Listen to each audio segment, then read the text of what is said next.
안녕하십니까? 발송배정 기술사 이덕길입니다. 이번 시간은 2019년 세 번째 회차 전기이론 기출문제 풀이입니다. 자, 그럼 시작하겠습니다. 11번 문제입니다. 다음 중 저저항 측정에 사용되는 브릿지는 켈빈 더블 브릿지입니다.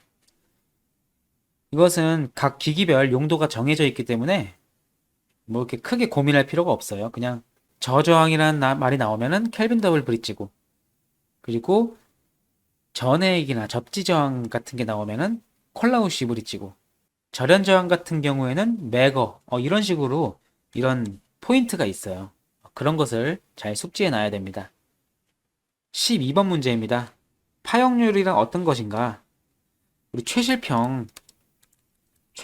외워놓으면 되는데요. 여기 최실평이고 여기 고형입니다. 자, 이렇게 있어요. 파형률은 뭐냐요? 평균값 분의 실효값이죠. 찾아봅시다. 평균값 분의 실효값. 답 3번이네요. 자, 이 공식은 기사, 산업기사, 기술사까지 유용하게 써먹는 공식이니까 이렇게 최실평으로 기억해 놓으시면 편합니다. 파고율도 자주 물어봐요. 그럴 때는 이렇게 하면 되겠죠. 그러면 최력값분의 최대값이 될 것입니다. 13번 문제입니다. 유도 기전력과 관계되는 사항입니다. 우리 유도 기전력에 관계되는 사항은 수식이 패러데이 법칙이 있었죠? 마이너스 n의 dt분의 d파이고, 또 마이너스 L의 dt분의 di였습니다. 자, 여기서 뭐에 비례한다, 뭐에 반비례한다 나오는데 이 수식을 보면서 한번 보겠습니다. 자, 권수에 비례하죠. 그리고 인덕턴스에 비례하죠. 그리고 쇄교 자속이 있고 이 시간이 있습니다. 이 쇄교 자속의 시간적 변화율에 비례하는 겁니다. 자, 1번부터 보겠습니다. 쇄교 자속의 1.6승에 비례한다. 우리 1.6승 같은 거 없죠, 여기. 여기 몇 승 없습니다. 그래서 1번 아닙니다. 2번. 쇄교 자속의 시간에 대한 변화에 비례한다. 쇄교 자속의 시간에 대해 변화에 비례한다. 맞는 것 같아요, 우선. 3번 보겠습니다. 쇄교 자속에 반비례한다. 우선 위에 있으니까 비례하죠? 자, 비례합니다. 4번. 쇄교 자속에 비례한다. 여기 쇄교 자속에 위에 있는데 이거 비례하는 거 맞는데? 여기 동그라미 아니에요. 왜 동그라미 쳤죠, 여기? 여기 이거 아닙니다. 3번. 자, 4번도 맞는 것 같아요. 그래서 2번과 4번이 참 헷갈리게 됐습니다. 근데 답은 2번입니다. 왜 그러냐면은 어떤 코일이 이렇게 있어요. 어떤 코일이 있는데 여기 자속이 이렇게 외부에서 들어옵니다. 자, 자속이 들어와요. 자속이 일정하게 흐르고 있어요. 만약에 1웨버로 흐르고 있다. 자, 이렇게 자속이 흘러서 다시 이렇게 순환하는 걸 쇄교한다 그래요. 들어와서 다시 나와서 다시 들어오고 이런 거를 코일과 자속이 쇄교한다 그러는데 이건 지금 일정하게 쇄교만 하고 있죠. 근데 유도기전력을 발생시키려면은 이 쇄교 자속이 이렇게 계속 왔다 갔다 변화를 해야 돼요. 그래서 시간에 의해서 시간적으로 변화를 해야 됩니다. 그냥 쇄교하고 있으면은 이 전압이 유기가 안 됩니다. 그래서 2번이 답이 되게 됩니다. 14번 문제입니다. 콘덴서 병렬 나왔죠? 자, 콘덴서 병렬 문제는 매번 나오는 것 같아요. 콘덴서를 우선 병렬로 했다 그랬으니까 그림을 한번 그려봅시다. 자, 이렇게 병렬로 접속이 돼 있대요. 여기가 C1이고 C2인데 C1이 몇이죠? 3이고 C2가 6바라드래요. 그래서 3이고 6이래요. 그래서 합성 정전 용량이 몇인가? 콘덴서에서 병렬은 저항에서 직렬과 같다 그랬죠? 그래서 그냥 더하면 되는 거예요. 3 플러스 6 해서 9바라드가 되네요. 자, 그래서 답이 4번이 됩니다. 근데 만약에 이게 직렬로 나왔다면 그냥 더하면 안 되죠? 만약에 직렬로 나왔다면 3과 6이 이렇게 직렬로 나왔다면 그냥 더하면 안 돼요. 이렇게 더하면 안 됩니다. 왜냐면은 콘덴서의 직렬 연결은 저항에서의 병렬 계산과 같기 때문에 우리 합분의 곱공식으로 이렇게 이용을 해야 돼요. 3 플러스 6에 3 곱하기 6으로 직렬로 했다면은 9분의 18 해서 2파라드가 나올 거예요. 그래서 헷갈리라고 여기 이빨라도 있네요. 그래서 여기서 함정에 빠지시면 안 됩니다. 15번 문제입니다. 1A는 몇 쿨롱인가? 자, 여기서 암페어아워가 단위가 어떻게 되어 있는지 한번 봐야 돼요. 이 암페어아워라는 것은 여기가 전류예요. 그리고 H는 시간이에요. 우리 전류 곱하기 시간은 전하량이었죠? 전하량 Q예요. 자, 근데 암페어아워는 전하량인데 자, 전하량을 또 구하라고? 자, 이게 무슨 말이냐면요. 여기 Q는 IT죠. 이 T가 초 단위로 계산하라는 거예요. 여기는 1시간이죠. 1시간은 3600초이기 때문에 1 곱하기 암페어 아워는 3600 단위이기 때문에 3600을 해주면은 3600 쿨롱이 되죠. 3600 쿨롱으로 답은 2번이 됩니다. 16번 문제입니다. 서로 다른 금속에 온도 차를 주소 열 기전력을 생기게 하는 현상이래요. 자, 제어백 온도 차를 줘서 무슨 열 기전력을 줘서 온도 차. 이 펠티의 효과와 제어백 효과가 많이 헷갈려요. 그래서 펠티의 펠티의 냉장고로만 기억해 두시면 편합니다. 이 냉장고는 전기를 줘서 온도차를 주는 거죠. 우리 전기를 꼽아서 차갑게 만드는 거잖아요. 근데 여기선 온도차를 줘서 전기를 만든대요. 그래서 이 반대죠. 그래서 제어백 효과입니다.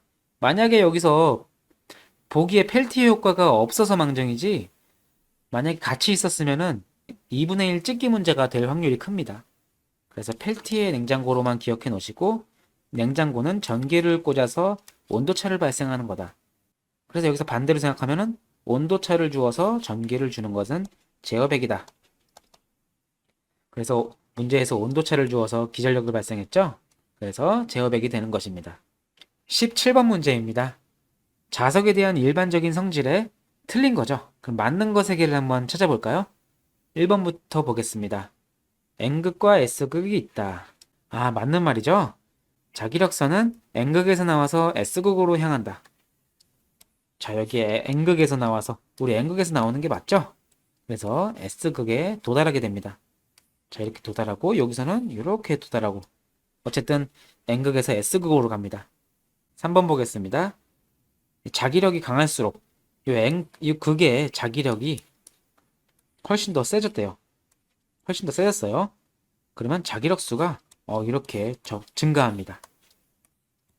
맞는 말이네요. 자, 4번이 그럼 틀린다는 건데 뭐가 틀렸는지 보겠습니다. 자석은 고온이 되면 자력이 증가한다.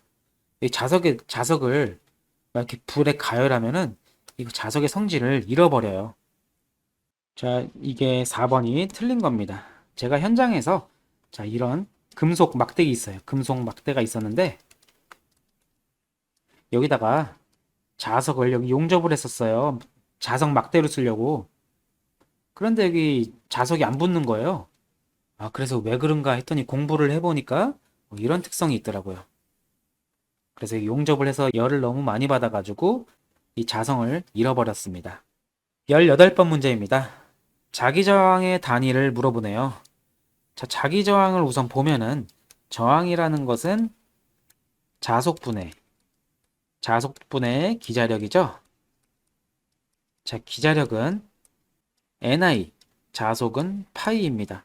이 자속의 단위는 웨버이고 기자력의 단위는 전류가 암페어고 N이 권수 턴이니까 암페어 턴이었죠? 암페어 턴이었습니다. 그래서 단위는 암페어 턴 퍼 웨버였습니다. 자, 찾아볼까요? 자, 여기 4번에 답이 있네요. 19번 문제입니다.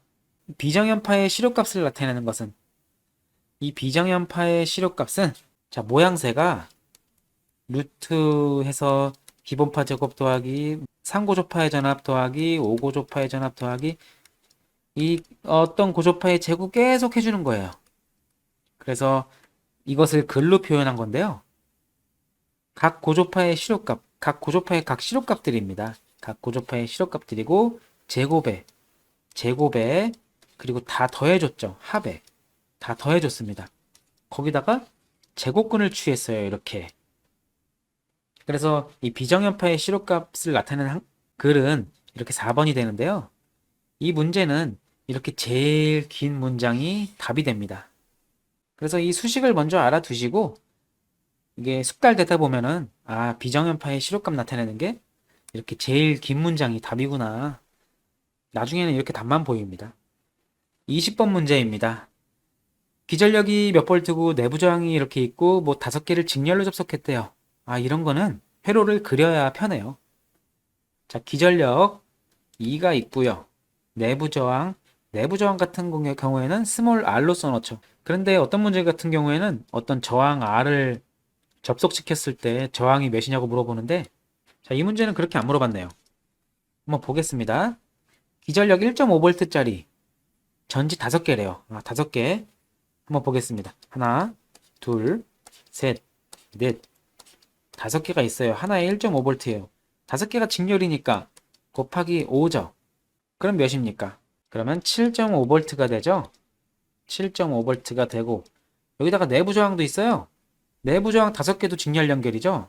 하나, 둘, 셋, 넷, 5개가 있어요. 자, 하나당 0.2ohm이에요.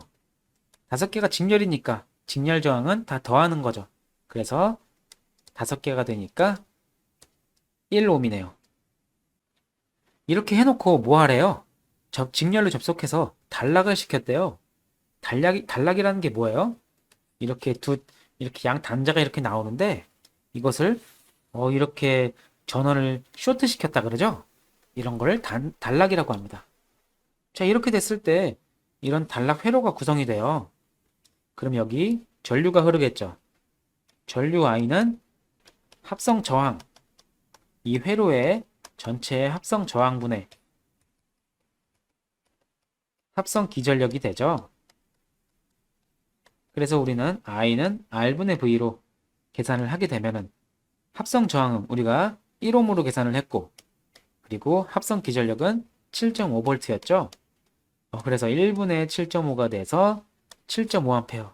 답이 4번이 됩니다. 이번 시간은 여기서 마치겠습니다. 감사합니다.